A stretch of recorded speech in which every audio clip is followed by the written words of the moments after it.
नमस्कार, मैं Maithili Sharan Gupt. I am IPS officer of 1984 batch. I am president and chairman of crime free Bharat and I am proponent of Crime Free Bharat as a national police mission,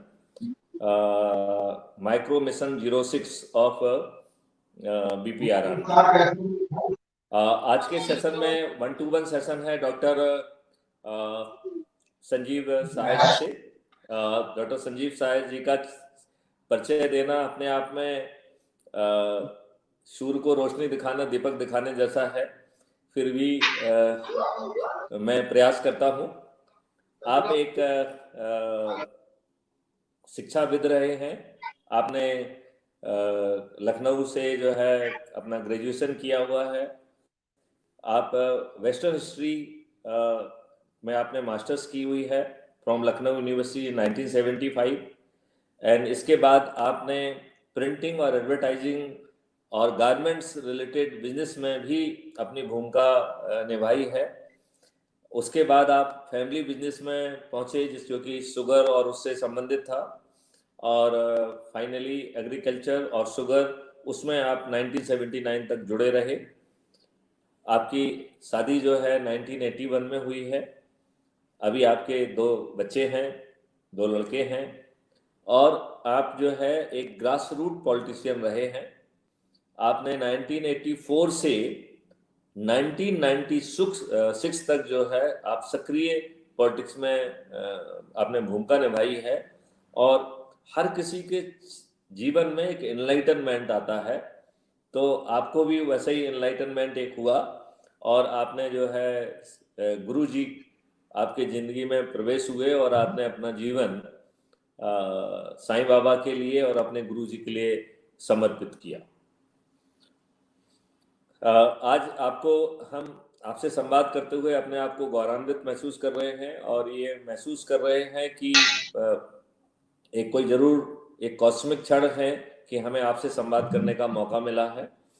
और आज हम प्रयास करेंगे कि हम सब लोग मिलकर एक अपराध मुक्त भारत की जो है कैसे जो है का निर्माण करें। इस पे काफ़ी विचारण के बाद जो है 2 चीज़ें उभर के सामने आई हैं। इसकी 2 यात्राएं संभव हैं, या हम एक सिक्के के 2 पहलू कह सकते हैं। एक पहलू है जिसके तहत यह यात्रा अंदर से बाहर की तरफ होगी, मतलब आपके अंदर परिवर्तन आए, चाहे वो किसी भी कारण से आए, चाहे गीता के गायन से आए, रामायण के उससे आए, या भागवत के उससे आए, या स्पिरिचुअल गुरु के माध्यम से आए, चाहे वो सदगुरु हो, चाहे वो श्री सतशंकर जी हो, या सत श्री साईं बाबा जी हो, या हमारे डॉक्टर सतपति जी हो।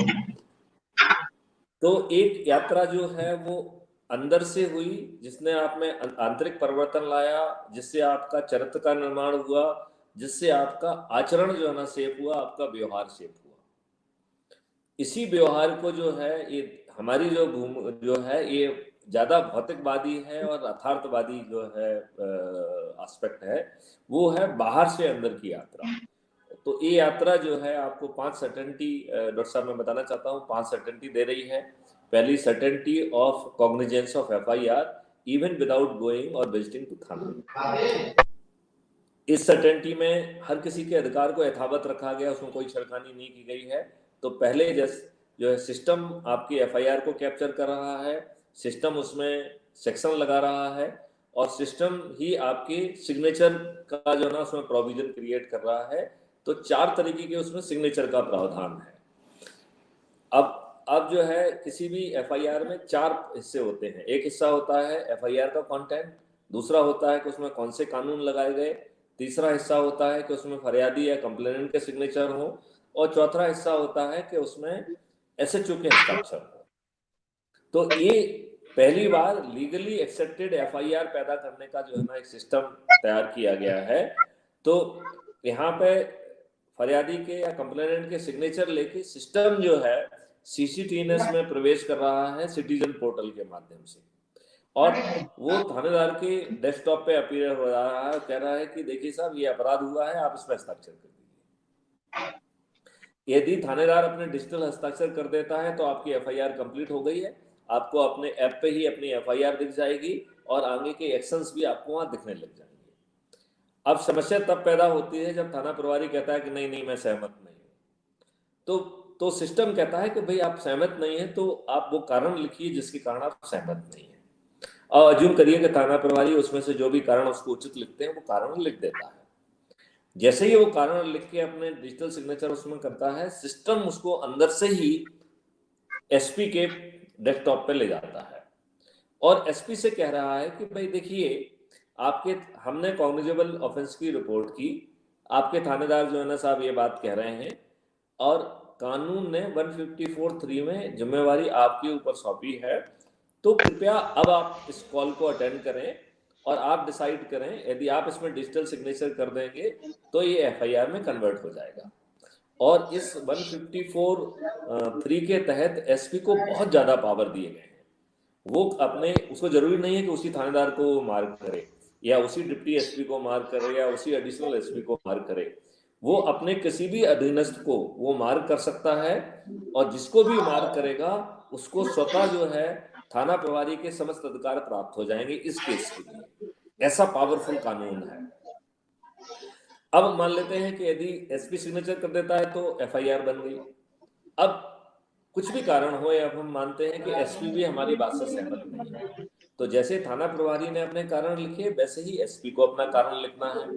जैसे ही एसपी कारण लिखता है और वो अपने डिजिटल सिग्नेचर करता है, सिस्टम इसको पूरा लेके फिर से फरियादी के पास जा रहा है कि देखिए आपने जो मुझे बताया था वो तो कॉग्निजेबल ऑफेंस था, इसमें एसएचओ ने देखो ये कारण लिखे हैं, एसपी ने ये कारण बताए हैं, तो आप ये बताइए कि आपने मुझे गलत रिपोर्ट तो नहीं की है। यदि आपने गलत रिपोर्ट की है तो सिस्टम आपके खिलाफ 182(211) की कार्रवाई करेगा और यदि आपने हमें सही बात बताई है तो एक आप जो है ना हाँ कहिए तो एक सिस्टम एफिडेविट क्रिएट कर देगा जिसपे कि फरियादी को सिग्नेचर करना है। उसको लेके जो है सिस्टम अंदर ही अंदर एक आपने नाम सुना होगा ICJS, interoperable criminal justice system. Madhya Pradesh में अभी जितने भी चालान पेश होते हैं अब वो पेपर चालान पेश होना बंद हो गए हैं, अब वो जो है डिजिटल जो है ना चालान पेश हो रहे हैं ICJS के तहत। तो ICJS से जो के तहत ये सिस्टम जो है ना उस मजिस्ट्रेट के लैपटॉप पे पहुंच जाएगा, उसके मजिस्ट्रेट के डेस्कटॉप पे पहुंच जाएगा और उससे कहेगा कि देखिए कानून ने 156(3) में आपके ऊपर जिम्मेवारी सौंपी है, अब आप ये डिसाइड करिए कि कॉग्निजेबल ऑफेंस है और पुलिस को आदेश दीजिए कि वो उसका इन्वेस्टिगेशन करे। अब यदि जो है मजिस्ट्रेट अपने फेवर में डिसीजन दे देता है तो हमारी एफआईआर हो गई और इन्वेस्टिगेशन चालू हो गया। अब 1 मिनट के लिए मान लें कि वो मजिस्ट्रेट भी हमारे फेवर में नहीं देता, तो सिस्टम फिर से उसको लेके May I interrupt you for a second, Mr. Gupta? Please. I can't hear you. आप मुझे नहीं सुन पा रहे हैं? एक minute.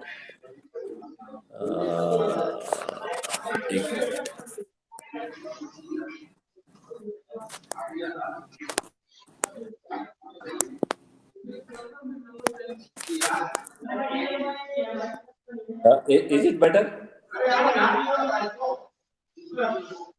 Is it better? I still can't.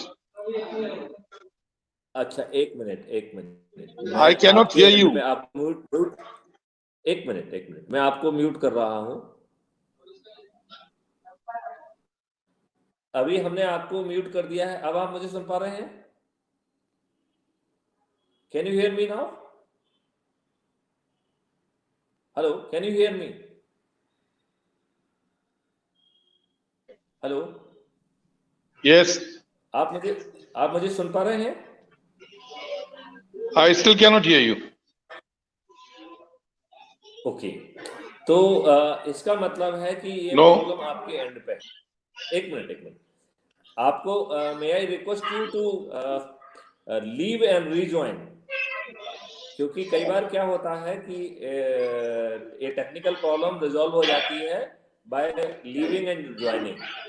तो आप अपने उस पर जरा देखेंगे तो नीचे एक आपको लीव का वो दे रहेगा और एक क्रॉस लगा हुआ है लाल से, आप उसको दबाएंगे तो आप इसके बाहर हो जाएंगे और आप उसको रिज्वाइन कर लीजिए। हेलो,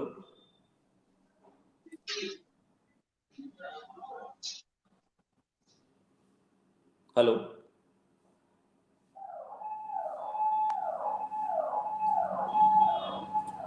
देखिए यदि आप इसको एक बार एग्जिट करके My दोबारा mic has अंदर been आएंगे। unmuted. हाँ, Can you hear me? Yes, I can I hear can't you. hear you. So इसमें जो प्रॉब्लम है वो आपके एंड पे है।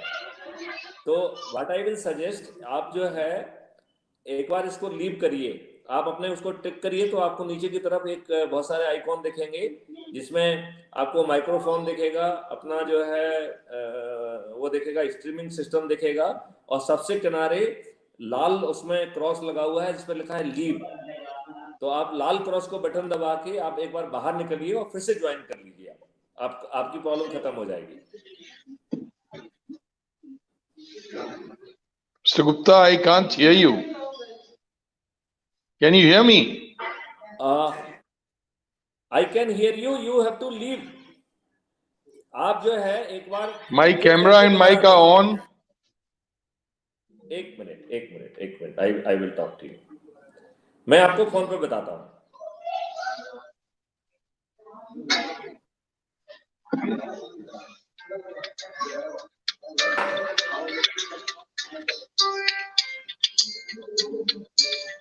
Yes, Mr. Gupta, I can't hear you.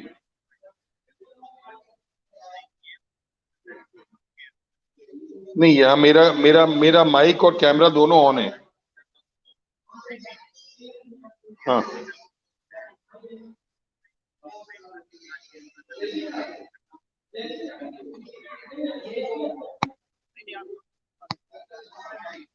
जी।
आप जैसे जैसे पहले ज्वाइन किए थे वैसे ही रिज्वाइन कर लीजिए, आप क्लिक करके।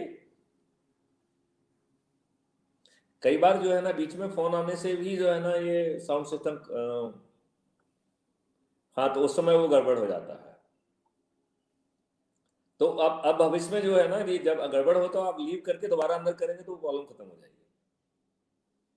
हो जाएगा वो तो आप डबल क्लिक करिए, हो जाएगा, कोई सवाल ही नहीं है, वो तो अपने आप होता है, वो कोई दिक्कत नहीं करेगा।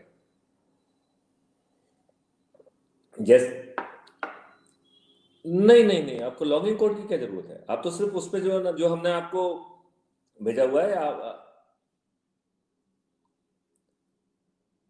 नहीं, उसकी जरूरत नहीं है। आपको लॉगिन नहीं करना है। आप अपने मोबाइल पे सिर्फ जो है ना क्लिक करिए उसी लिंक को। आप व्हाट्सएप से करिए इसे।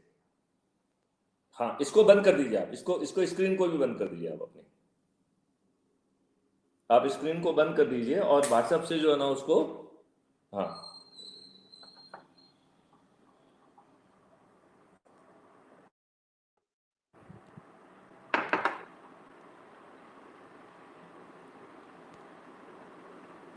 ओके।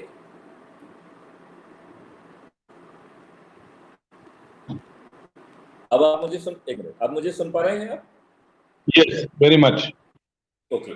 तो ये जो अभी बीच में, मैं दर्शकों से क्षमा चाहता हूँ कि ये थोड़ा सा एक बॉटलनेक क्रिएट हुई, और मैं फिर से शुरू करता हूँ जहाँ पे हमने उसको छोड़ा था। तो यदि मजिस्ट्रेट यदि सिग्नेचर कर देता है तो उसकी एफआईआर कंप्लीट हो गई है, और यदि मजिस्ट्रेट जो है डिसीजन अपने अगेंस्ट देता है तो सिस्टम फिर से जो है ना फरियादी के पास जा रहा है, कंप्लेनेंट के पास जा रहा है, और उससे ये कह रहा है कि क्या आपने हमसे गलत रिपोर्ट की है। यदि गलत रिपोर्ट की है तो आपके विरुद्ध 182-211 की कार्रवाई होगी, और यदि आपने हमको सही कहा है तो आप फिर मुझे कारण बताइए, और वो जो कारण बताएगा वो उन कारणों, जैसे उसने बताया कि साहब ये हमारे एडिशनल गवाह हैं, फलाना है, तो सिस्टम उनको कैप्चर करेगा, उनके एफिडेविट बनाएगा, और फिर सेक्शन 482 के तहत जो है वो हाई कोर्ट तक ले जाएगा। इसका मतलब है कि सिस्टम में बहुत ज़्यादा ट्रांसपेरेंसी आ जाएगी, और उस ट्रांसपेरेंसी से एक फायदा ये मिलेगा कि सिस्टम में जो भी डिसीजन मेकर्स हैं, चाहे वो एसएचओ हो, चाहे वो एसपी हो, चाहे मजिस्ट्रेट हो, चाहे इवन हाई कोर्ट हो, हर किसी को ये ज्ञात हो गया है कि उसके ऊपर सिस्टम डिपेंडेंट नहीं है, और सिस्टम जो है उसको लॉजिकल एंड तक मदद करेगा। तो जहां एक बार सर्टेनिटी ऑफ रजिस्ट्रेशन होगी, वहीं पर जो है certainty of punishment for lodging false FIR भी है। फिर जो है ये सिस्टम सर्टेनिटी ऑफ डिटेक्शन पे जा रहा है, जो हमने कई बार एक्सप्लेन किया है, देन सर्टेनिटी ऑफ प्रिवेंशन पे जा रहा है, फिर then certainty of rehabilitation of criminals पे जा रहा है। और चूंकि क्राइम करना एक ऑप्शन नहीं रहेगा, लिहाजा क्रिमिनल रिहेबिलिटेट होने के लिए तैयार हो जाएंगे। बिना सर्टेनिटी ऑफ प्रिवेंशन यदि अपराध करना एक ऑप्शन है और लाभ का धंधा है, तो ये कोई भी क्रिमिनल रिहेबिलिटेट नहीं होगा, बिकॉज क्राइम इज क्रिएटिंग मोर जो है रेवेन्यू, मोर जो है ना थिंग्स विद द लेस जो है ना इनकन्वीनियंस। तो एक अपराध जो है आज एक लाभ का सौदा हो गया है। हमारा सिस्टम अपराध को अपराध करने का ऑप्शन ही खत्म कर दे रहा है, और जब अपराध को अपराध करने का ऑप्शन खत्म कर दे रहा है, तब वो अपराधी से कह रहा है कि भाई साहब अब आप रिहेबिलिटेट हो जाइए, ये आपके हित में है, और संभवतः उस समय वो रिहेबिलिटेट होने के लिए तैयार हो जाएगा। तो इस तरीके की ये 5 जो है सर्टेनिटी दी जा रही हैं, देन फिर 5 रेवेन्यू दिए जा रहे हैं, और जो रेवेन्यू है वो वायलेशन कैप्चरिंग के थ्रू है। तो सेक्शन 39 सीआरपीसी में ये जिम्मेवारी दी गई है आम आदमी के लिए कि वो कानून को मदद करे, अपराध यदि हो रहा है तो उसकी रिपोर्ट करने में। तो अपराध के रिपोर्ट करने के 2 तरीके हो सकते हैं, एक तो आप कंटेंट को रिपोर्ट करें और एक सबूत के साथ रिपोर्ट करें। तो यहाँ पे हम सबूत के साथ रिपोर्टिंग पे जा रहे हैं। तो जो वायलेशन है, जो वायलेशन ऑफ लॉ है, उसको कैप्चर कर रहा है ऐप, और डेट टाइम लोकेशन स्टैम्प्स के साथ उसको वो इनक्रिप्ट कर रहा है, और उसको ब्लॉकचेन टेक्नोलॉजी से प्रोटेक्ट करके, और वो अंदर ही अंदर कॉम्पिटेंट अथॉरिटी के पास ले जा रहा है। और जैसा हमने एक्सप्लेन किया है कि कॉम्पिटेंट अथॉरिटी को सिग्नेचर करना ही होंगे, नहीं तो उसके ऊपर एक पूरी एस्केलेशन चेन बनी हुई है, और वो जो है सर्वाइव नहीं कर पाएगा। गलत चीज़ के लिए तो बिल्कुल सरकार सर्वाइव नहीं कर पाएगा। तो जैसे ही वो डिजिटल सिग्नेचर करता है, ये चालान बन जाएगा। सिस्टम को मालूम है कि इसका वायलेशन किसने किया है, वो उसके पास पहुंच जा रहा है कि देखिए साहब ये प्रूफ है, ये चालान है, आप ये नीचे लिंक है, आप इससे पेमेंट कर दीजिए। नए मोटर व्हीकल एक्ट के तहत 2000 से 25,000 का तक का जुर्माना है मोटर व्हीकल एक्ट 2019 के तहत, और यदि कोई पुलिस वाला वायलेशन करता है तो ये उसका डबल है, मतलब पुलिस वाले का वायलेशन 4,000 से लेके 50,000 का वायलेशन है। तो कुल मिला के यदि जनता का हर आदमी एक ही बटन यदि दबा देगा तो 1,30,000 करोड़ की रेवेन्यू पैदा होगी सरकार के लिए, और इतनी ही रेवेन्यू पैदा होगी आम जनता के लिए। आप अंदाज करिए, इससे माइंड बॉगलिंग मनी। और जब एक बटन दबाने से 1,30,000 करोड़ पैदा हो रहा है, तो एक ही बटन क्यों दबेगा? लोग 10 बटन दबाएंगे तो 13 लाख करोड़ पैदा हो जाएगा। जब जो है 13 लाख करोड़ पैदा होगा तो कहेगा 13 लाख ही क्यों कमाएं, तो 100 बटन दबा देगा तो 130 लाख करोड़ पैदा हो जाएंगे। इसका मतलब है कि it will be creating such a mind boggling money which will result in behaviour modification. तो जैसा हमने कहा था कि एक अंदर से बिहेवियर मॉडिफिकेशन हो रहा है, एक बाहर से मॉडिफिकेशन हो रहा है, और सबका जो है ना मकसद एक होगा कि अच्छे आचरण के लोग पैदा हों और उनका चरित्र अच्छा हो और वो नियमानुकूल आचरण करें। तो हमने एक रूल कंप्लायंट सोसाइटी को पैदा किया, जो हमारे डॉक्टर सजीव साहे जी जो पैदा कर रहे हैं, वो अंदर से बाहर की यात्रा के तहत पैदा कर रहे हैं। हमने वही सिस्टम जो बाहर से अंदर की यात्रा के लिए किया है, और दोनों का जो कॉन्फ्लुएंस है, जो दोनों का मिलान है, वो आचरण मॉडिफिकेशन और बिहेवियर मॉडिफिकेशन पे जाके मिलेगा। अब सवाल उठता है कि हम सब लोग मिलके इसके पीछे वो ताकत खड़ी करें जिससे कि हम राजनेताओं को जनता के हित में निर्णय लेने के लिए प्रेरित कर सकें। और हम तो कहेंगे कि यदि हम उसे बाध्य शब्द का भी उपयोग करें तो हमें बचना चाहिए वैसे बाध्यता का शब्द से, लेकिन फिर भी मैं ये कहना चाहूँगा कि अच्छे काम के लिए तो बाध्य करने में भी कोई बुराई नहीं है, तो ज़रूरत पड़ेगी तो हम उन्हें बाध्य भी करना चाहेंगे। तो इसके साथ ही जो है हम डॉक्टर संजय साहे जी का जो है ना स्वागत करते हैं, और वो आज 1-to-1 इंटरेक्शन है। तो सबसे पहले मैं चाहूँगा कि वो अपने उद्गार व्यक्त करें, और फिर जो है 1-to-1 के तहत वो क्या कहना चाहते हैं, क्या पूछना चाहते हैं, उनके दिमाग में क्या संशय है, और ये जो सिक्के के दो पहलू हैं, हम इनको जो अभी अलग अलग पड़े हुए हैं, इनको हम कैसे जोड़ के एक कर दें, जिससे कि जो एक क्राइम फ्री भारत की हम भूमिका जमीन पर लाना चाहते हैं वो सजीव हो सके। इसके 3 पहलू हैं। एक है टेक्निकल सॉल्यूशन, जो काफ़ी कुछ बन गए हैं और बनने की प्रक्रिया में है। दूसरा है लीगल और लेजिस्लेटिव सॉल्यूशन, जिसमें कि कानून, नोटिफिकेशन, ऐसी चीज़ें हैं, वो भी काफ़ी कुछ बन गया है, कुछ बनने की प्रक्रिया में है।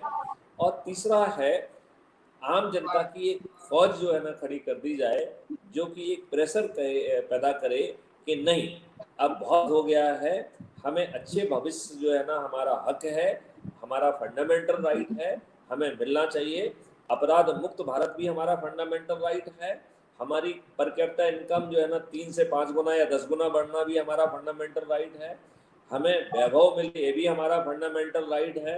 हमारे पास दूध की नदियाँ बहें, शहद की नदियाँ बहें, हमारा स्वास्थ्य अच्छा हो, ये भी हमारा फंडामेंटल राइट है। हमारा क्राइम फ्री भारत ये सब चीज़ें भी उपलब्ध करा रहा है। अब मैं प्रार्थना करता हूँ डॉक्टर साहे से कि वो अपने उद्गार व्यक्त करें, और हम सब लोगों को जो है अपने इतने लंबे एक्सपीरियंस से मार्गदर्शन दें।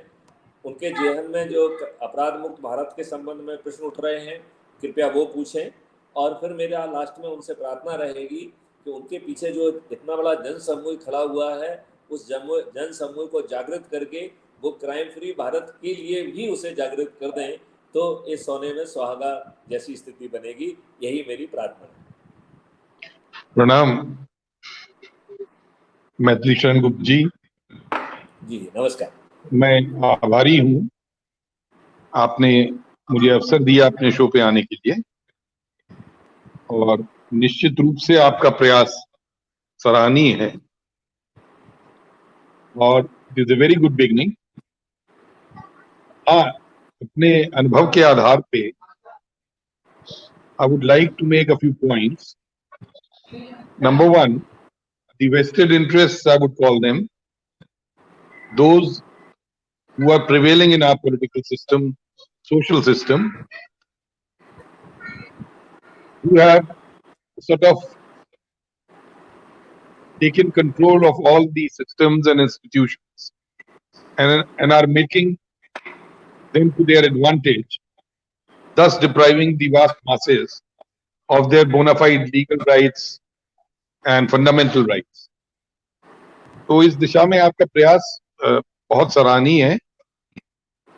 एक तो अगर कोई प्रयास जब शुरू किया जाता है तो समय के साथ अगर लचीलापन है तो उसमें समय समय पे आवश्यकता अनुसार परिवर्तन किए जा सकते हैं। आपने बहुत बेहतरीन एक खाका तैयार किया है। मैं सोचता हूँ कि इसमें अधिक से अधिक लोगों को जुड़ने की आवश्यकता है, और एक बार वो जुड़ जाएंगे तो आपके प्रयास में सार्थकता आनी प्रारंभ हो जाएगी। Over to you.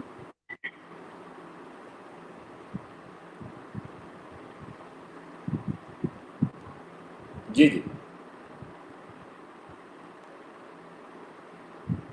किसी बिंदु विशेष पे आप चाहेंगे मैं बोलूं? जरूर जरूर, आपको जो दिल जो जो आपको अब आपका मंच आपका है, माइक आपका है, आप जो चाहें अपने उद्गार व्यक्त करिए। जहां पे आपको लगता है कि मुझसे कोई प्रश्न करना है तो आप मुझसे प्रश्न पूछिए। नहीं मैं नहीं, कोशिश करूंगा मैं कि मैं अपनी क्षमता मैंने के जो अनुसार आपसे उसका कहा, जवाब दूं। I'm fully in agreement with you.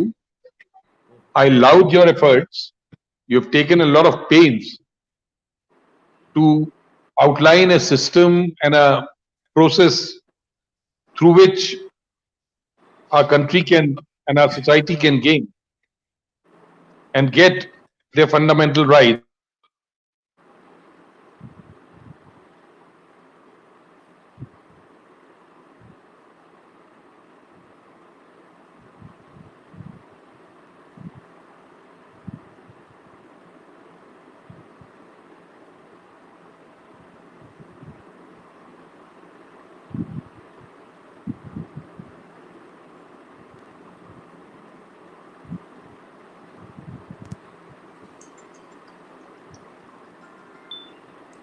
आप फ्रोजन हो गए हैं, आप कुछ।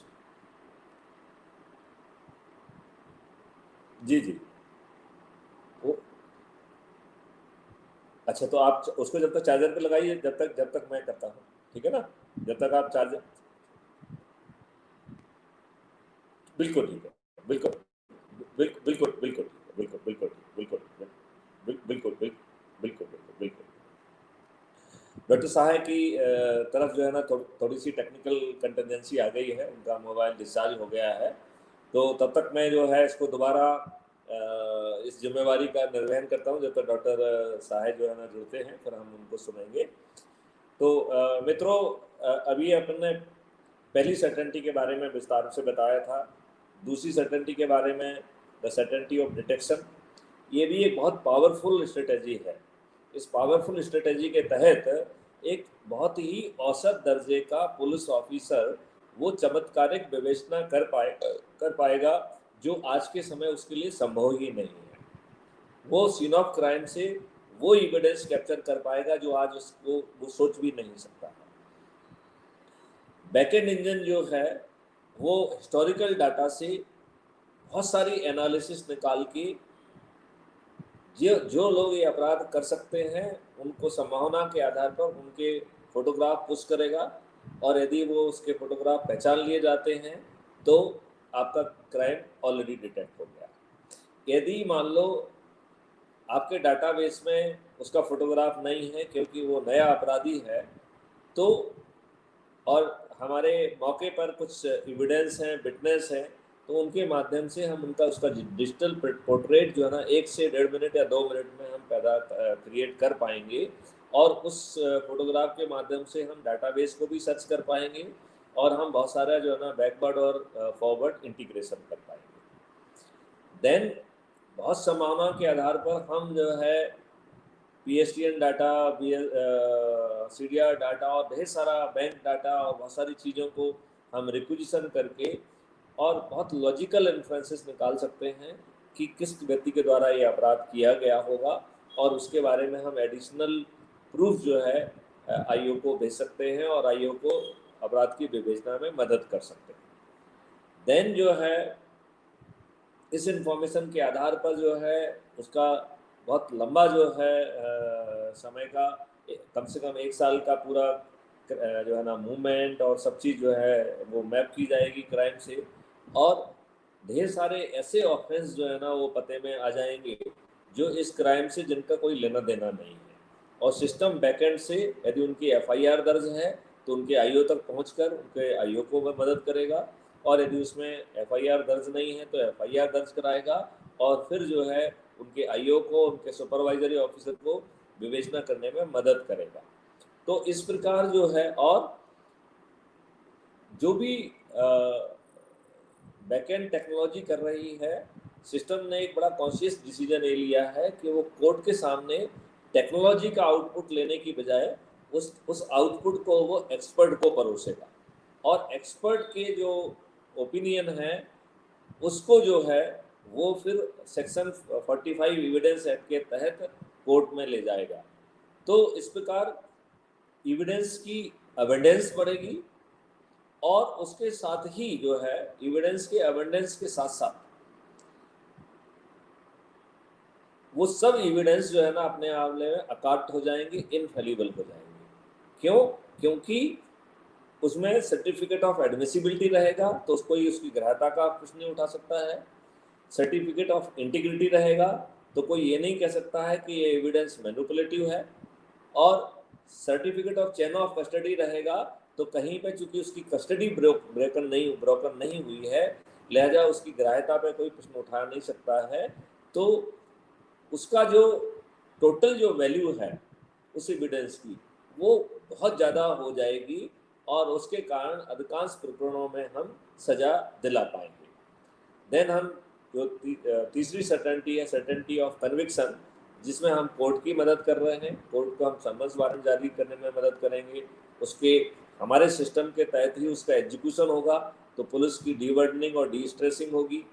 और ये सिस्टम जो है बिना कोर्ट जाए कोर्ट का ट्रायल जो है ना कर पाएगा, कोर्ट का ट्रायल संभव हो पाएगा।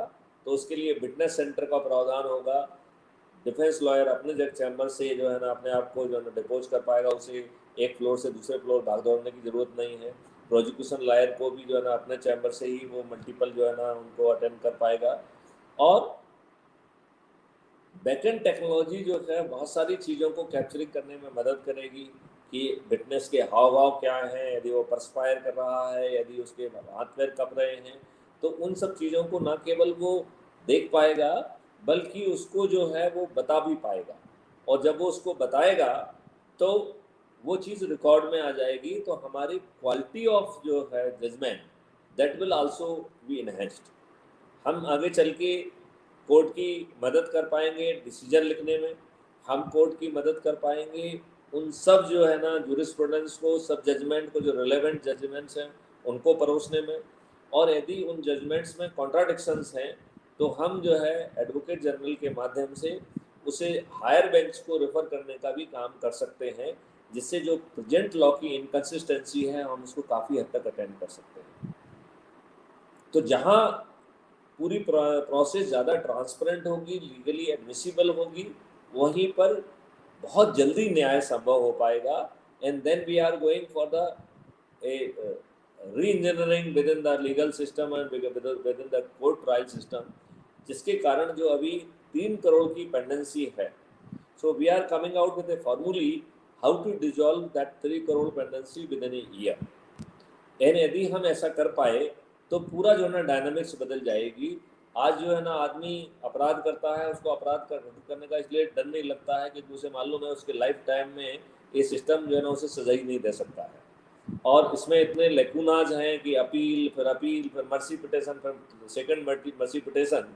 तो बहुत महत्वपूर्ण केसेस में भी हम जो है फांसी नहीं लगा पा रहे हैं, हम पूरा तरीके से प्रोसिक्यूट नहीं कर पा रहे हैं। ये सिस्टम उस पूरे डायनामिक्स को बदल देगा। देन चूंकि इसमें बहुत हैवी रेवेन्यू स्ट्रीम्स आ रही है, तो आगे चल के ना केवल जो प्रेजेंट सीसीटीवीज लगे हैं बल्कि और भी लोग जो है सीसीटीवीज लगाएंगे। आज वैसे भी लगा रहे हैं अपनी सुरक्षा के लिए, और आगे चल के इसलिए लगाएंगे क्योंकि उससे उनको फाइनेंशियल स्ट्रीम मिलने वाली है। क्योंकि उनकी जो नोड जिस भी एविडेंस को कैप्चर करेगी, जिस भी वायलेशन को कैप्चर करेगी, और उससे जो चालान बनेगा या जो उससे एविडेंस रिलेटेड जो है ना उसका जो कंट्रीब्यूशन होगा, वो एक रेवेन्यू स्ट्रीम में ट्रांसलेट करके उसको मिलेगा।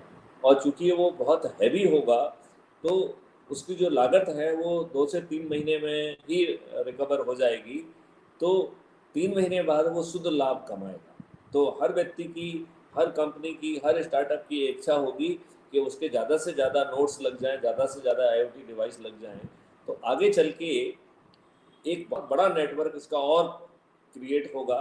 और उससे एक सबसे बड़ा फायदा जो है ना लोग उसके एक नेगेटिव बात कह सकते हैं कि साहब इससे प्राइवेसी इशूज है। तो इस प्राइवेसी इशूज को हैंडल करने के लिए हमने गारंटी ऑफ प्राइवेसी का एक हम कॉन्सेप्ट लाए हैं, जिसमें नेशनल अथॉरिटी ऑफ जो है साइंटिफिक एंड टेक्निकल असिस्टेंस वो इस रा डाटा को रखेगी और using any data for any ulterior purpose is very serious offense. Hence nobody would be जो है ना in position to misuse any access to the data. वैसे ही access of the data is not available to anyone, but by virtue of position, if somebody comes to know about some data, then even that data he cannot use for the ulterior purpose, and the right of the privacy is 100% guaranteed. With this जो है ना we would be in position कि हम certain attribute के माध्यम से बहुत आसानी से intention to commit crime, preparation to commit crime को हम एंटिसिपेट कर पाएंगे और स्मार्ट इंटरवेंशन स्ट्रेटजी के तहत हम उसे रोक पाएंगे और बहुत सक्षमता के साथ रोक पाएंगे। हम अधिकांश जगह अपराधी को कुत्ते की हैसियत से पकड़ेंगे। यहाँ पे जो है ना, यहाँ कुत्ते और उसकी हैसियत में बताना चाहता हूँ तो लोग कहते हैं कि हर कुत्ता अपनी गली में शेर होता है, तो हम कुत्ते को और अपराधी को कुत्ते की हैसियत में पकड़ेंगे और उसकी गली में ना पकड़ के दूसरे की गली में पकड़ेंगे जहां वो कमजोर होगा, और यदि हम उसके गली में पकड़ने में जाएंगे तो फिर हम शेर की तैयारी के साथ जाएंगे और उसके कारण जो है कभी ऐसी स्थिति निर्मित नहीं होगी विकास दुबे जैसी कि पुलिस पे अटैक हो जाए और पुलिस के साथियों पे ही हमला करके उनको मार दिया जाए। ऐसी स्थिति बिल्कुल निर्मित नहीं होगी। So there will be the certainty of prevention with the integrated involvement of the technology and citizen at large and police at large. अब जब सिस्टम को सभी अपराधी ही मालूम है तो अपराधी को अपराधी क्यों बना रहने दिया जाए, तो सिस्टम विल वर्क। उसके जो ट्रेंड वॉलंटियर्स हैं they will go, they will identify the skill set available with these criminals and it will identify the training needs and gap, it will identify the financial support required और it will also give the guarantee on behalf of the state। तो इस प्रकार जो है हम अधिकांश cases में with certainty हम रिहेबिलिटेशन कर पाएंगे। इसका मतलब है कि अपराध करने के लिए अपराधी ही नहीं रहेंगे तो हम एक अपराध मुक्त भारत की जो है परिकल्पना को एक यथार्थ का रूप दे पाएंगे। यहाँ पर अभी जो भी हमने बात की है वो रिएक्शनरी क्राइम की बात नहीं कही है, उस क्राइम की बात कही है जो कि किसी योजना के तहत किया जा रहा है, किसी लाभ की नीयत से किया जा रहा है, फाइनेंशियल इंसेंटिव के लिए किया जा रहा है। जो रिएक्शनरी क्राइम है वो शुरू में कंट्रोल नहीं होगा, लेकिन जैसे जैसे लोगों को सिस्टम में आस्था बनेगी, लोगों का जो है ना रिपोर्टिंग आसान हो जाएगा, डिटेक्शन आसान हो जाएगा, कन्विक्शन आसान हो जाएगा, तो लोग बाग जो है ना कानून अपने हाथ में नहीं लेंगे, उनकी रिएक्शन जो है ना सबड्यूड हो जाएगी और तब तक जो चूंकि violation capturing is being done by mass by the citizens and by the n number of the devices, hence there will be certainty of capturing of such violation। और चूंकि वायलेशन में फाइनेंशियल पिक्यूनरी फाइन है तो that pecuniary fine जो है ना will force and will modify our behaviour. So it is a different way, compulsive way of change modifying your behaviour. धीरे धीरे वो मॉडिफाइड बिहेवियर आपका स्वभाव का हिस्सा बन जाएगा, आपका चरित्र का हिस्सा बन जाएगा। तो स्पिरिचुअल जो टेक्नोलॉजी है उसके तहत अंदर से बाहर का मॉडिफिकेशन हो रहा है, यहाँ बाहर से अंदर का मॉडिफिकेशन हो रहा है, और देखा जाए तो ये दोनों चीज़ें एक जगह जाके मिल रही हैं, उनका कॉन्फ्लुएंस हो रहा है, उनका मिलन हो रहा है और दोनों का नेट रिजल्ट एक ही निकल रहा है, that is modification of the behavior and creating a rule compliant society।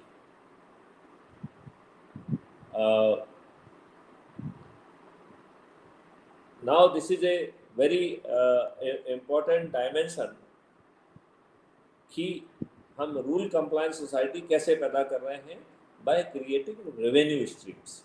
तो ये रेवेन्यू स्ट्रीम कहाँ से आ रही हैं, ये फ्लो हो रही हैं by the extension of section 39 CrPC. तो सेक्शन 39 सीआरपीसी में क्राइम करने का इंटेंशन, क्राइम कर रहा है तो उसको गिरफ्तारी का अधिकार, यदि जो है कोई पुलिस वाला मदद मांगता है तो उसको मदद करने का जो है ना कर्तव्य, और यदि उसका रिप्रेजेंटेटिव भी मदद मांगता है तो उसको भी मदद करने का वो है कानूनी जो है ना दायित्व तो हर सिटीजन का है। और इसमें बर्डन ऑफ प्रूफ जो है that has been shifted against the citizen, मतलब citizen has to prove that he is innocent. तो पुलिस को या प्रोसिक्यूशन को 39 के वायलेशन में सिर्फ आरोप लगाना है, इनोसेंस प्रूव करना सिटीजन की जिम्मेदारी है। तो जब रिपोर्टिंग जो है ना एक जिम्मेवारी है, तो reporting is of the content and reporting with the evidence.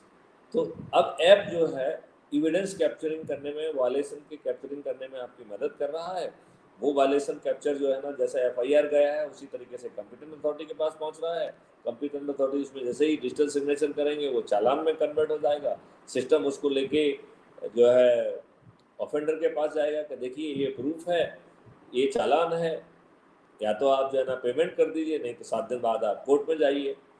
और मैं ऐसा मानता हूँ कि कौन वकील की फीस चाहेगा, और कोर्ट में भी उसको मालूम है कि सर्टेनिटी के साथ उसको सजा ही मिलना है, तो वो कंपाउंडिंग फीस जमा करने में ज़्यादा रुचि रखेगा।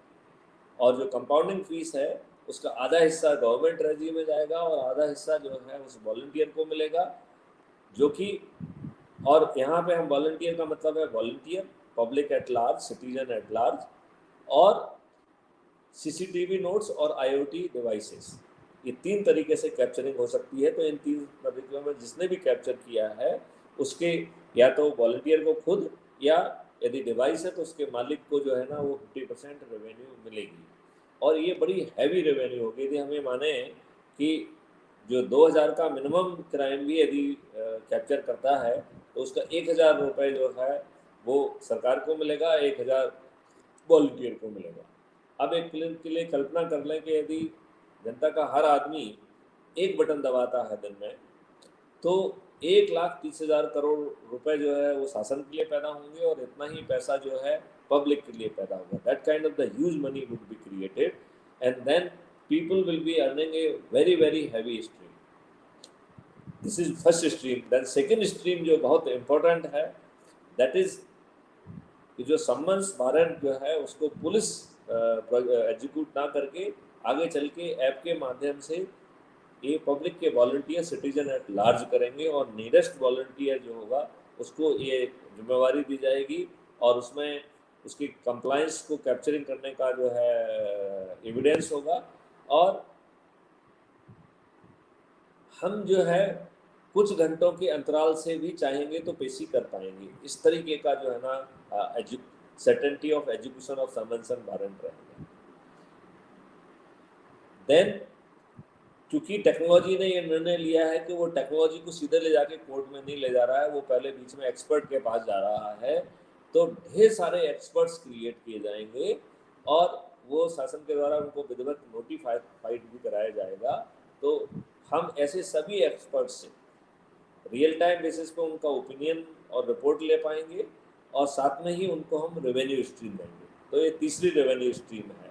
और चौथी रेवेन्यू स्ट्रीम जो उसको मिलेगी, जो प्योर क्राइम का टास्क है उसको पूरा करने पर मिलेगी।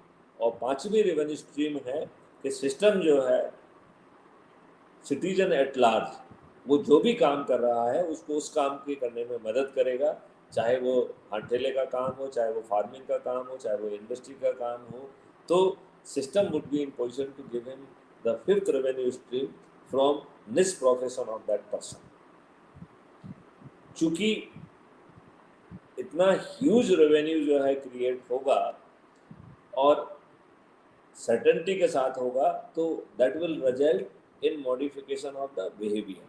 Slowly we will keep on modifying our violation capturing base, और जैसे जैसे यहाँ बिहेवियर मॉडिफाई होता जाएगा, वैसे ही हम उन एरिया में जाएंगे जहाँ पे हम अभी कैप्चरिंग नहीं कर पा रहे हैं, एंड दिस प्रक्रिया विल कंटिन्यू, एंड हम सभी नेगेटिव जो बिहेवियर हैं उनको कैप्चर भी कर पाएंगे, और धीरे से धीरे हम उनको मॉडिफाई कर पाएंगे।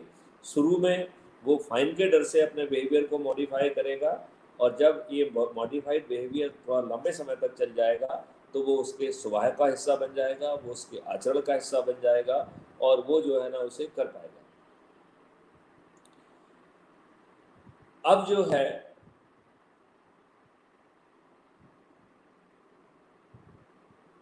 जो इस तरीके से जो आचरण में मॉडिफिकेशन होगा, that will be changing the whole lot of scenario. हम एक रूल कंप्लायंट, वेरी कंपोज और पीसफुल जो है ना सोसाइटी कर पाएंगे, जिसको कानून में आस्था होगा। तो जो रिएक्शनरी क्राइम है, मॉब लिंचिंग है, जो दूसरे तरीके के क्राइम है, वो घटित होना बंद हो जाएंगे। जो इस तरीके के क्राइम हैं, जो हीप टीजिंग है, रेप है, इस तरीके के क्राइम होने का तो सवाल ही नहीं उठता है। ऐसा हम समाज का निर्माण कर पाएंगे। मैं चाहूँगा कि इस स्टेज पे कोई क्वेश्चन यदि होते तो अच्छा रहता। डॉक्टर संजीव सहाय जी अभी भी ज्वाइन नहीं कर पाए हैं, लगता है कि उनके एंड पे जो बैटरी चार्जिंग का इशू है वो शायद रिजॉल्व नहीं हो पाया है। और पब्लिक की तरफ से भी मुझे अभी कुछ क्वेश्चन दिखाई नहीं दे रहे हैं, तो मैं इसको 2-4-10 मिनट और इस मौके का फ़ायदा उठा के आपको और जो है ना इशू को समझाता हूँ। बेसिकली पूरे कॉन्सेप्ट को जो है ना 3 भागों में बांटा गया है। पहला भाग है लीगल सॉल्यूशन। तो इसमें 54 यूनिवर्सिटीज़ और स्मार्ट इंडिया हैकाथॉन के तहत बहुत सारे सॉल्यूशन ऑलरेडी क्रिएट हो गए हैं। तो number 1 is creating technical solution, number 2 is creating legal foundation. तो जैसे national authority for scientific and technical assistance and investigation and detection of crime है, ऐसे ही स्टेट के लिए भी क्राइम कानून बनाया गया है, state authority for scientific and technical assistance in investigation and detection of crime, her state के लिए जो है ना वो भी बनाया गया है। और ऐसे ही जो रेवेन्यू शेयरिंग होगी, रेवेन्यू नोटिफिकेशन होंगे, इसके लिए जो लेजिस्लेटिव इनेबलिंग या लेजिस्लेटिव या नोटिफिकेशन जारी करने होंगे, उन सबके ड्राफ्ट वगैरह तैयार करने की कार्रवाई जारी है। और तो that is the legal and legislative support system. फिर हम तीसरे और बहुत महत्वपूर्ण पहलू पे जा रहे हैं, जो कि अपने आप में बहुत महत्वपूर्ण है, दैट इज क्रिएटिंग अवेयरनेस। तो हर व्यक्ति के जो है हर समूह के लिए अब crime free Bharat support group तैयार किया जा रहा है।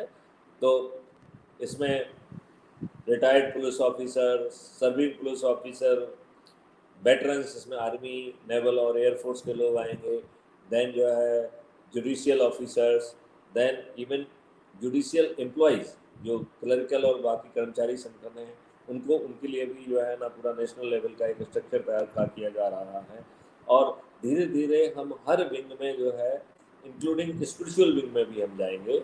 हम जो है सदगुरु जी के पास भी जाएंगे, श्री श्री रविशंकर जी के पास भी जाएंगे, हम जो है गायत्री परिवार के पास भी जाएंगे, और जितने भी और जो लोग भी हैं, हम उन सबको जोड़ के एक लार्ज समूह को पैदा करना चाहते हैं, जो कि क्राइम फ्री भारत के समर्थन में आए।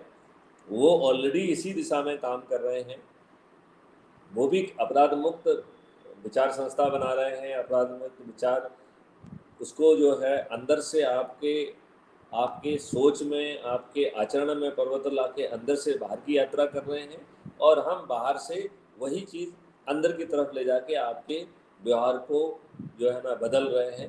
क्योंकि यात्रा एक ही है, और उसका नेट परिणाम ये है कि हमें क्राइम फ्री भारत मिले, हमारी जो पर कैपिटा इनकम है वो 3 गुना से भी ज़्यादा हो जाए, हमारी जीडीपी में भी जो है ना many times, not only 100% but may be many times, हम जो है धरती का हर एक इंच का यूज कर पाएंगे, हम पानी की अधिकांश बूंदों का यूज कर पाएंगे, उनको कैप्चर भी कर पाएंगे। हम जो है जितने भी डिवाइसेस हैं, उन डिवाइसेस को राउंड द क्लॉक यूज करने की स्ट्रेटेजी है। तो हर डिवाइस को ऑपरेट करने के लिए मिनिमम 3 और उसको मेंटेन करने के लिए 4, इस तरीके से every machine will be supporting 4 person. And जब हर व्यक्ति राउंड द क्लॉक काम करेगा, तो हमारी जीडीपी की ग्रोथ जो है ना, maybe I don't know many times. तो हम बहुत जल्दी जो है ना 3 ट्रिलियन इकोनॉमी से ना केवल 5 ट्रिलियन इकोनॉमी में पहुंचेंगे, बल्कि हम बड़ी आसानी से 15 ट्रिलियन इकोनॉमी में पहुंच जाएंगे। और ये मॉडल जो है इवन राष्ट्र की सीमा में बनने वाला नहीं है, ये बहुत जल्दी जो है ग्लोब का जो है, पूरे अर्थ का जो है, वसुंधरा का एक मॉडल बनेगा। और हम न केवल अपने देश में बट पूरे सभी लोग सुख रहें, सभी लोग अपराध मुक्त रहें, सभी लोग दूध की नदियां बहें, शहद की नदियां बहें, हम सभी लोग स्वस्थ रहें। तो जो नेगेटिव लूप है, हम जो है नेगेटिव लूप से पॉजिटिव लूप में आ सकेंगे। आज हर कोई नेगेटिव लूप में है, जब हम मिट्टी की बात करते हैं तो मिट्टी में जो है सौंधी खुशबू की बजाय केमिकल फर्टिलाइज़र और केमिकल पेस्टिसाइड की बदबू आ रही है। जो पानी उसके ऊपर बह रहा है उससे जो है ना वाटर जो है, वाटर लीचिंग हो गई है और वाटर भी पॉल्यूट होता जा रहा है। अब अंडरग्राउंड वाटर पॉल्यूट होने की स्थिति बनी हुई है। तो हम जो है इसको, जो इसके दूसरे आयाम हैं, उस आयाम में हम जा रहे हैं, जिसमें कि हम लोग जॉब एंड सर्विसेज रिस्क की भारत की बात कर रहे हैं। हम इतने जॉब क्रिएट कर पाएंगे कि संभवतः हमें हाथ कम पड़ेंगे, हमें जॉब की प्रॉब्लम नहीं होगी, हम फ्रीबी कल्चर से भी बाहर निकल पाएंगे। ये फ्रीबी कल्चर बहुत ही घातक है। ये केवल रिसोर्सेज का वो नहीं है, बल्कि ये कहीं ना कहीं आपके आत्मसम्मान को ठेस पहुंचा रहा है, आपको अपनी नज़रों में गिरा रहा है, आपके चरित्र का हनन कर रहा है। और आपको जब सब चीज़ें फ्री में मिल जा रही हैं तो आपकी जो एनर्जी है वो भी नेगेटिव डायरेक्शन में जा रही है, जो कि राष्ट्र के लिए कदापि उचित नहीं है। तो हम फ्रीबी कल्चर को बंद करके सभी को वैभवशाली, सभी को समर्थ बना पाएंगे। हम जो है देसी गायों का भी एक एम्प्लॉयमेंट पूरा मॉडल लेके आ रहे हैं, जिसमें कि मंत्रों का यूज़ होगा, जिसमें कि हवन का यूज़ होगा। तो न केवल अल्फ़ा 2 वैरायटी का मिल्क पैदा होगा, बल्कि अल्फ़ा 2 वैरायटी के मिल्क में हम उन माइक्रो एलिमेंट्स को जो है ना स्पिरिचुअल एलिमेंट्स को जोड़ पाएंगे, जो कि मंत्र की ध्वनि से यज्ञ और हवन के कारण वहाँ पर पहुँचेगा। हम जो है गाय के खान पान को इस ढंग से पॉजिटिवली मैनिपुलेट करेंगे कि जो गाय का जो माइक्रो एलिमेंट है वो प्रोटीन में भी बहुत रिच होगा। वो माइक्रो एलिमेंट और जो जो उसके डीएनए में जो वो चीज़ें जाएंगी जो जो कि मंत्रों की होंगी, हवन की होंगी, तो संभवतः वो दूध जो है अमृत से भी बेटर होगा। ऐसे ही शहद का भी जो है ना चारों तरफ होगा तो हर किसी को शहद मिलेगा। और दूध, शहद और उसके प्रोडक्ट के साथ साथ हमारा फोकस जो है ना गोबर पे होगा। गोबर को हम हर्बल और फर्टिलाइजर में कन्वर्ट करना चाहेंगे, हम माइक्रोब्स का यूज़ करेंगे, तो हमारी मिट्टी फिर से बहुत पुनर्जीवित हो जाएगी। एक आध साल चूँकि उसको थोड़ा सा प्रोडक्टिविटी में लॉस हो सकता है, लेकिन वो लॉस भी किसान को कोई फर्क नहीं पड़ेगा उससे। क्यों? क्योंकि उसकी लागत बहुत कम हो जाएगी, तो थोड़ी बहुत प्रोडक्टिव लॉस को वो सह पाएगा और 2-3 साल के अंदर वही सेम मिट्टी जो पुनर्जीवित होके वो शायद सवा गुना और डेढ़ भी जो अन्न पैदा कर पाएगी। तो इस बार जो है जो हरित क्रांति आएगी वो फर्टिलाइजर के माध्यम से ना कि ग्रीन हर्बल जो है सोच के आधार पे आएगी, जहाँ पे कि हम जो है गोबर को केवल गोबर ना करके माइक्रोब से एनरिच करके हम मिट्टी में जो है एक फैक्ट्री पैदा कर देंगे, जो कि ऑक्सी जो है ना एयर से सीधे ही जो ना पोटेशियम, सोडियम और जितने भी माइक्रो न्यूट्रिएंट्स हैं उनको एब्जॉर्ब कर पाएंगे और सीधे जो है ना वो ज़मीन में जोड़ पाएंगे। ऐसे माइक्रोब्स भी हैं जो कि हार्मफुल बैक्टीरियाज, हार्मफुल पेस्टिसाइड्स को जो है ना पेस्ट को जो है ना कंट्रोल कर पाएंगे, और बल्कि पेस्ट के प्रति इन चीज़ों की ससेप्टिबिलिटी भी अपने आप में कम हो जाएगी, क्योंकि उनकी अंदर से इम्यूनिटी बहुत अच्छी होगी। और जब उनकी अच्छे अंदर से इम्यूनिटी अच्छी है, वही चीज़ हम खाएंगे तो वो हमारी इम्यूनिटी पे भी बहुत पॉजिटिव असर करेगा। अभी हमारी इम्यूनिटी विभिन्न कारणों से, हम जो है अडल्ट्रेटेड चीज़ें खा रहे हैं, हम जो है ना अनहेल्दी चीज़ें खा रहे हैं, हमारे फलों में जो है ऊपर से रंग पोता जा रहा है, उसमें इंजेक्शन लगाए जा रहे हैं, हमारे दूध में जो है कई बार जो है ना कृत्रिम है, कृत्रिम नहीं है तो गाय भैंसों को इंजेक्शन लगा के पैदा किया जा रहा है। तो हम पूरे जो नेगेटिव रूप से हम पॉजिटिव रूप में जो है ना पहुंच पाएंगे और एक नए भारत का हम निर्माण कर पाएंगे। तो हम इसमें आह्वान करना चाहेंगे कि हर व्यक्ति जो है वो इससे जुड़ने की कोशिश करे। जो अलग अलग क्षेत्र के लोग हैं, मैं उनसे प्रार्थना करता हूं कि वो जुड़ें और क्राइम फ्री भारत समर्थन ग्रुप बनाएं, सपोर्ट ग्रुप बनाएं, और हर व्यक्ति जो है ना वो जिस प्रोफेशन का है उसमें समर्थ ग्रुप और उस प्रोफेशन का नाम जोड़ दे। फिर हम उसमें राष्ट्रीय कन्वीनर बनाएं, स्टेट कन्वीनर बनाएं, हम उसके जिला कन्वीनर बनाएं, ब्लॉक लेवल कन्वीनर बनाएं, फिर हम ग्राम लेवल तक पहुँचें और वो अपने लेवल पे कुछ ना कुछ एक्टिविटीज़ करें और राष्ट्रीय स्तर पर समय समय पर हम भी जो है जन चेतना से रिलेटेड कुछ एक्टिविटी उन तक पहुंचाएंगे, हमारे वीडियोज उन तक पहुंचेंगे। और आज जो कहते हैं कि दूध का जला हुआ छाछ को भी फूंक फूंक के पीता है, तो वो जब अनुभव बदलेगा तो हमारी पूरी सोच ही बदल जाएगी। और जब इतने सारे लोग साथ में खड़े होंगे तो निश्चित तौर पर हम जो है कहीं ना कहीं शासन को प्रभावित कर पाएंगे, शासन की नीतियों को प्रभावित कर पाएंगे, उन्हें प्रेरित कर पाएंगे कि अब समय आ गया है कि वो जनता के हित में निर्णय लें। और यदि जनता को जो है क्राइम फ्री भारत मिल सकता है, जो कि हर सरकार की सोवरेन रिस्पॉन्सिबिलिटी भी है, सही मायने में देखा जाए तो आर्टिकल 21 के तहत सिक्योरिटी जो है ना इज इनबिल्ट जो है ना granted to you as a fundamental right, उसको और जो है ना क्लियर भाषा में सुप्रीम कोर्ट जो है इंटरप्रेट करके आपको एज ए फंडामेंटल राइट दे सकता है। और जुडिशियल जो है पॉलिटिकल इनेक्टमेंट के तहत भी, लेजिस्लेटिव इनेक्टमेंट के तहत भी उसको आपको फंडामेंटल राइट में कन्वर्ट किया जा सकता है। और कायदे से ये सोवरेन रिस्पॉन्सिबिलिटी है, लिहाजा उसे फंडामेंटल राइट में कन्वर्ट होना ही चाहिए। अब अभी जो है हम अब थोड़ी सी बात करेंगे कि जो कानून बनाया है, हम जो है ना अभी भी बड़े सोच की विषय है कि अभी भी जो है 1861 के पुलिस एक्ट से गवर्न हो रहे हैं।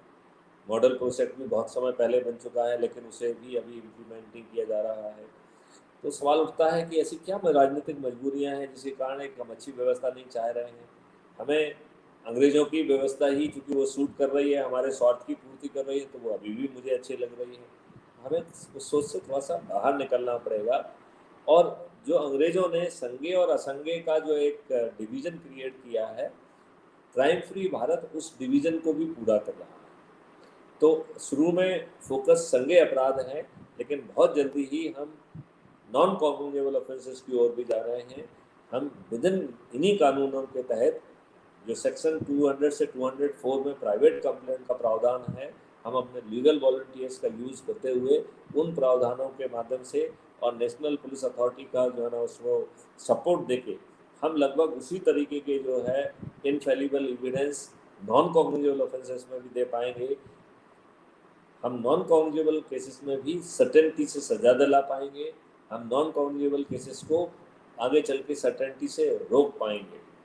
और ऐसे जो नॉन कॉग्निजेबल ऑफेंस करने वाले लोग भी हैं, फिर हम उनको भी रिहेबिलिटेट कर पाएंगे। जब हम कॉग्निजेबल को भी हैंडल कर लेंगे, नॉन कॉग्निजेबल को हैंडल कर लेंगे, तो फिर हम जो है सिविल डायमेंशन में जाएंगे, डिस्प्यूट रेजोल्यूशन की डायमेंशन में जाएंगे, डोमेस्टिक वायलेंस की डायमेंशन में जाएंगे। और हम जो है उनको वो सब चीज़ों में मदद कर पाएंगे जो अभी संभव नहीं है। हम जुडिशरी की बहुत ज़्यादा मदद कर पाएंगे। तो हम चाहते हैं कि जुडिशरी जो है के साथ हम 1 to 1 काम करना चाहते हैं। I want to act as a consultant to them, as a advisor to them, and creating system for them, so that जो अभी प्रेजेंट जो वो है उसको हम कहीं ना कहीं कम कर पाएँ। जो 3 करोड़ की पेंडेंसी है, क्या हम उसको 1 साल में डिसॉल्व कर सकते हैं? I am having net and boards to make that to happen. तो देखा जाए तो जो क्राइम फ्री भारत है, यह इसके पास इससे पैनेसिया फॉर एवरीथिंग, इसके पास हर मर्ज का जो है इलाज होगा, तो वो बहुत आसानी से जो है उसे कर सकते हैं। लेकिन इसमें सवाल ये आ रहा है कि दूध को जला छाछ को फूक फूक के पीता है। आदमी इतना हतोत्साहित हो गया है, उसे सहसा ये विश्वास ही नहीं होता है कि ये सब डूएबल है, और उसके लिए उसको ब्लेम नहीं किया जा सकता है। तो आओ हम सब मिलके उस जनता के व्यक्ति को भी विश्वास दिलाएं कि ये संभव है, और हम एक जन समूह की ताकत क्रिएट करें और राजनेताओं को भी ये विश्वास दिलाएं, और राजनेताओं को भी जो है इस बात के लिए प्रेरित करें कि यह जनहित का मामला है। लेट्स ज्वाइन है to create crime free Bharat. जैसा मैंने कहा है कि नॉन कॉम्युनिकेबल ऑफेंस में हम 200 एंड 204 का बहुत ही इफेक्टिव यूज करना चाहेंगे। हम जो है कोर्ट में भी जो है जो 3 करोड़ की पेंडेंसी है उसमें उसकी मदद करना चाहेंगे। और चूँकि मैं ये देख पा रहा हूँ कि अभी जो है डॉक्टर सहाय ज्वाइन नहीं कर पाए हैं, तो हमें उनकी बातों से थोड़ा सा वंचित रहना पड़ा है।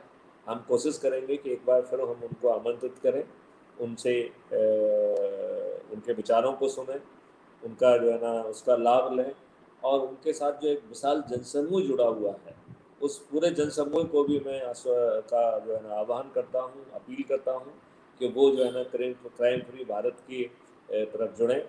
ये अपील मैं गायत्री परिवार से भी करता हूँ, ये अपील मैं ईसा परिवार से भी करता हूँ, ये अपील मैं श्री श्री रविशंकर परिवार से भी करता हूँ, और ये अपील मैं जो है जो क्राइम फ्री भारत विचारण मंच है, जो कि गीता की फिलॉसफी पे काम कर रहा है, मैं उस मंच से जुड़े हुए भी सभी लोगों को का आह्वान करता हूँ। मैं सभी स्टूडेंट्स का आह्वान करता हूँ, सभी इंडस्ट्रियलिस्ट का आह्वान करता हूँ, मैं जनता के हर सेक्शन का आह्वान करता हूँ, और विशेष तौर पर हम अपने सीनियर सिटीजन का आह्वान करता हूँ, क्योंकि जो लगता है कि उन्होंने रिटायरमेंट के बाद उनका एक जीवन ही खत्म हो गया है, सही मायने में आपका जीवन अभी शुरू हुआ है। Please join crime free Bharat, we will change the face and fate of our country. जय हिंद, जय भारत। चूँकि अभी मैं और कोई okay, I can see no comment, there is only one good evening sir from Ashutosh Tripathi. मैं एक बार अंतिम मौका देता हूँ, यदि कोई कोई प्रश्न पूछना चाहता है, कोई सुझाव देना चाहता है, तो कृपया जो है चैट बॉक्स में उसे डालें। मैं एक आध मिनट तक और इंतज़ार करता हूँ, तब तक मैं आपको जनरल एक अपील करता हूँ। तब तक आप यदि और कोई प्रश्न पूछना चाहते हैं, अपनी बात कहना चाहते हैं, तो प्लीज़ डू दैट। मैं एक बार आपसे सभी से, जो जो भी सेक्शन का हो, इसमें हर सेक्शन का, हर ग्रुप का लाभ छिपा हुआ है। आओ हम मिलके अपराध मुक्त भारत का निर्माण करें। इसके जो तीनों पहलूज हैं, उन पर तीनों पहलूज पे हम काम करें। जो उसका टेक्निकल पहलू है, जो उसका एक्सपर्ट पहलू है, जो उसका इंटीग्रेशन पहलू है, जो उसका लीगल लेजिस्लेटिव पहलू है, और जो एक जनाधार पहलू है, इन सब पहलुओं पे काम करके हम एक अपराध मुक्त भारत की जो है निर्माण करें। इसके लिए एक संस्था बनाई गई है जिसका नाम दिया गया है श्रेष्ठ आत्मनिर्भर अपराध मुक्तिकरण संस्था। ये संस्था जो है अपराध मुक्त भारत की संस्था है। कृपया इसे ज्वाइन करिए, एक एनजीओ है, और बड़ी संख्या में आप लोग यूट्यूब चैनल पर जो है को सब्सक्राइब करें, crime free Bharat YouTube channel. आप जो है सब्सक्राइब करने के बाद अपने उसका एक स्क्रीनशॉट लें, अपना नाम लिखें और अपना मोबाइल नंबर लिखें, और मेरे जो है व्हाट्सएप नंबर पे 9425606040, आई रिपीट 9425606040, इस पर आप मुझे भेजेंगे तो मैं आपको जो है अपने डेली इंटरेक्शन का एक हिस्सा बनाएंगे, और हम आपसे 1:1 जो है वार्तालाप करेंगे, और हम कोशिश करेंगे कि आपकी जो भी क्षमताएं हैं, जिस तरीके से वो अपराध मुक्त भारत के लिए उपयोगी हो सकती हैं, हम उसे उपयोगी करने की कोशिश करेंगे और यूज करने की कोशिश करेंगे। यह एक बड़ी कठिन यात्रा है, एक इंडिविजुअल की बस की बात नहीं है, एक व्यक्ति विशेष की बात नहीं है, इस देश का सवाल है, और इस मिशन से देश का जो है फेस और फेट बदल सकता है, देश की पर कैपिटा इनकम बदल सकती है, देश की जीडीपी बदल सकती है, देश वैभवशाली बन सकता है, देश समर्थ बन सकता है। तो हम एक तरफ अंदर से बाहर की यात्रा और बाहर से अंदर की यात्रा, ये दोनों यात्राओं को एक साथ करें, उसका समागम करें, और एक बार पुनः हम आपका आह्वान करते हैं कि कृपया क्राइम फ्री भारत चैनल को आप सब्सक्राइब करें, और इस महापरिवर्तन की बेला में अपना भी जो है ना आहुति दें, अपना भी सहयोग दें। मैं आपसे एक चीज़ कहना चाहता हूँ, एक एक व्यक्ति विशेष की ये सोच नहीं हो सकती है। एक मैं तो मात्र एक एजेंट हूँ, मात्र एक निमित्त मात्र हूँ। ये कहीं ना कहीं कॉस्मिक एनर्जी, कॉस्मिक विजन की बात है। तो आगे चल के जो है ना मुझे पूरी तरह से विश्वास है कि एक जो वो परिवर्तन है वो परिवर्तन तो आना है। ये ईश्वर की इच्छा है कि उसने इस परिवर्तन में हमको एक मौका दिया है, आप सबको एक मौका दिया है। कृपया इस मौक़ों पर ना खोएं और जिस रूप में भी आप कंट्रीब्यूट कर सकते हैं, please join hand to make it happen. ये हमारा भविष्य है, ये हमारे सुरक्षा का सवाल है, इसे हम दूसरी की मेहरबानी पे ना छोड़ें। आओ हम प्रतिज्ञा करें, हम सब मिलके अपने देश को अपराध मुक्त बनाएंगे, वैभवशाली बनाएंगे, यहाँ दूध की नदियाँ बहाएंगे, शहद की नदियाँ बहाएंगे और हमारा भारत स्वस्थ, वैभवशाली और एक खुशहाल देश रहेगा, जहाँ पे कि हर व्यक्ति जो है खुश होगा और हर व्यक्ति पॉजिटिव सोच रखेगा, पॉजिटिव व्यवहार रखेगा। आओ हम सब मिलके एक ऐसे भारत का निर्माण करें। जय हिंद, जय भारत।